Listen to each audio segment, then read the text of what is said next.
warahmatullahi wabarakatuh. Saya Meliana. Pada kesempatan kali ini saya akan mempresentasikan mengenai dampak sosiologi dalam pembelajaran jarak jauh atau daring pada masa pandemi COVID. Seperti yang kita ketahui bahwa pada Maret 2020, negara kita Indonesia mulai gempar akan adanya korban yang terinfeksi virus corona atau yang biasa disebut COVID-19. Pada saat itu, pemerintah mulai mengeluarkan kebijakan untuk mengurangi segala aktivitas dan menerapkan berbagai himbauan untuk mencegah penularan virus COVID-19. Upaya yang dilakukan oleh pemerintah dalam mencegah penularan COVID-19 yaitu diberlakukannya social distancing. Social distancing ini nantinya juga akan berdampak pada pelaksanaan pendidikan, yang kemudian pemerintah menurunkan kebijakan yang berupa Kemendikbud nomor 4 tahun 2020 mengenai diberlakukannya pelaksanaan pendidikan secara jarak jauh atau daring.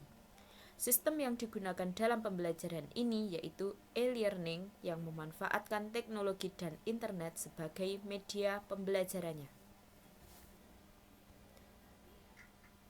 Pendidikan merupakan contoh dari terciptanya kontrol sosial, yang mana nilai-nilai yang berlaku di masyarakat diarahkan kepada peserta didik melalui bimbingan dan pengajaran yang dilaksanakan di sekolah. Pada masa pandemi COVID-19, peran sekolah sebagai kontrol sosial dalam menanamkan nilai-nilai yang berlaku di dalam masyarakat hilang. Guru dapat mengawasi peserta didik ketika masih berada dalam satu lingkup lingkungan sekolah. Akan tetapi, dalam pembelajaran jarak jauh ini, guru memiliki keterbatasan ruang dan waktu untuk melakukan kontrol sosial terhadap peserta didik, sehingga kontrol sosial terhadap peserta didik tidak berjalan semestinya, sebagaimana tujuan ditentukannya lembaga sekolah tersebut. Dalam pelaksanaan pembelajaran jarak jauh atau daring ini juga terdapat dampak sosial yang terjadi pada peserta didik. Yaitu yang pertama adalah beban tugas, di mana kurangnya kegiatan tatap muka dengan guru di sekolah, maka guru lebih banyak memberikan tugas yang harus dikerjakan oleh peserta didik dalam mengisi waktu luangnya.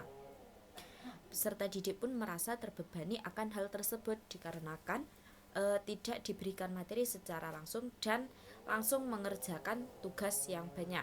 Anak dituntut untuk paham dengan materi yang dikerjakan tanpa diberikan penjelasan materi terlebih dahulu. Yang kedua adalah kecanduan akan perangkat elektronik.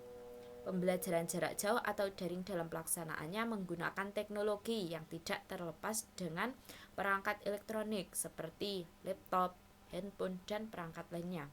Interaksi ini terjadi dalam waktu yang cukup lama setiap harinya, sehingga bukan tidak mungkin lagi anak akan menjadi kecanduan pada perangkat elektronik ini, terutama pada handphone.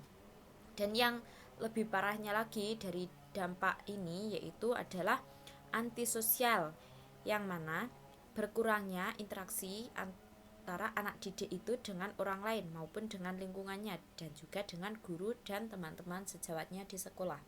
Dengan demikian, peserta didik menjadi anak yang kurang bersosialisasi dengan lingkungan dan orang lain, sehingga berpengaruh terhadap perkembangan peserta didik dan berkurangnya kegiatan bersosialisasi.